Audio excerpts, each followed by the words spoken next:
ఇక ఇరిగేషన్ మాకొద్దు, ఆ శాఖ బాధ్యతలు తీసుకునేందుకు ముందుకు రాని ఐఏఎస్లు వెంటాడుతున్న కాళేశ్వరం భయం. ఇప్పటికే పలు కేసులు విచారణలు అయిష్టంగా కొనసాగుతున్న ప్రస్తుత సెక్రటరీ బదిలీ చేయాలని సీఎంకు పలుమార్లు విజ్ఞప్తి. ఇరిగేషన్ శాఖ పేరెత్తితే ఐఏఎస్లు వద్దంటున్నారు. కాళేశ్వరం చేసిన ఈ పుణ్యం ఏదైతే ఉన్నదో ఆఫీసర్లు భయపడుతున్నారు. దాంట్లో ఇప్పటికే అధికారులను కాళేశ్వరంలో జరిగిన అవినీతి పేరుతోటి అవినీతి జరిగితే దానికి ఇప్పటికే సిబిఐ ఈడీ ఎదుట ఆఫీసర్లు విచారణకు హాజరవుతూ ఉన్నారు. ఇట్లాంటి ఈ ఇరిగేషన్ శాఖ లోపల వాళ్ళు చేసిన పాపాలకు వీళ్ళు భయపడతా ఉన్నారు. ఇరిగేషన్ శాఖల ఎట్లా మాకు తెలియకుండా కూడా మేము బోల్తా పడతామేమో అనేటువంటి ఉద్దేశంతో వాళ్ళు ఆ శాఖ నుంచి బదిలీ చేయరు అని చెప్పేసి వేడుకుంటా ఉన్నారట.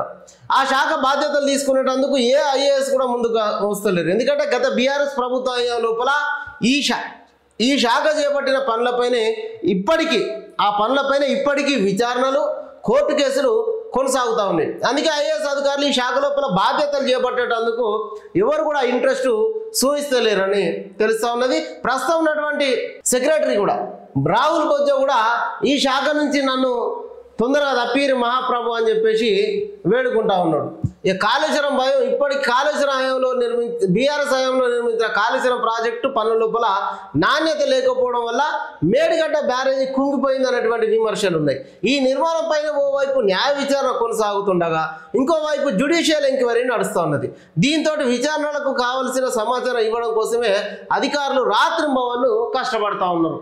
దానికి విచారణ ఎట్లా ఇచ్చినాం, బొట్టు రక్తబొట్టు ఖర్చు పెట్టి నేను కాళేశ్వరం కట్టినా అని చెప్పినటువంటి కేసీఆర్ అది 3 ఏళ్ల లోపలనే కట్టుడైపోయింది, కూలుడైపోయింది. కాబట్టి మమ్మల్ని ఈ శాఖ నుంచి ఫస్ట్ తప్పీరి, మాకు ఈ శాఖ అయిపోయిన తర్వాత కోర్టు కేసులు ఇవన్నీ మేము మొత్తం సెర్చ్ కొట్టుడే మా పని అయిపోతుంది. కాబట్టి ఆ శాఖలో ఉండమని చెప్పేసి చెప్తా ఉన్నారు. ఇక బీఆర్ఎస్ లీడర్లు చేసిన కథకు అందరూ ఐఏఎస్లు భయపడతా ఉన్నారు.